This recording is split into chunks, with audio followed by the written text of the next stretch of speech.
Římsu DRD máme už připravenou podle předcházejícího postupu. Po změření úhlu v rohu naneseme jeho polovinu na kovovou vložku a na pásové pile zařízneme. Pozor, vložku řežeme s vloženým dřevěným hranolem. Vložku též zkrátíme podle délky římsy. Uříznutý díl vyzkoušíme. Na dno a bok kovové vložky naneseme lepidlo Mamut.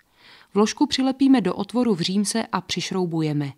Takto postupujeme dále, až dojdeme k dílu, který podle potřeby zkrátíme. Pozor, nezapomeňte opět vložit dřevěný hranol.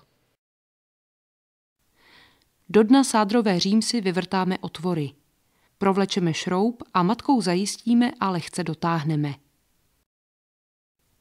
Do vytlačených závitů v kovové vložce našroubujeme držáky elektrických výzbrojí.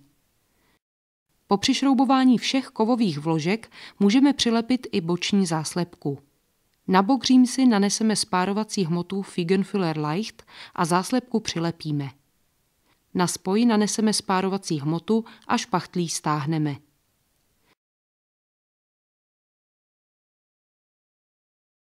Mezery mezi kovovou vložkou a římsou též vyplníme hmotou a začistíme.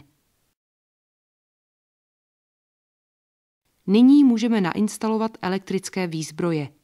Do kovové vložky našroubujeme držáky elektrických výzbrojí. Vložíme výzbroj a po otočením držáku ji zajistíme. Navzájem je propojíme konektory a kabely upravíme tak, aby nám nepadaly na spodní sklo. Naměříme si správnou délku plexiskla. Přiložíme úhelník a tupou stranou nože plexisklo nařízneme. Podložené plexisklo ulomíme. Začistíme pilníkem. Na dilatační pásku naneseme vteřinové lepidlo a pásku přilepíme.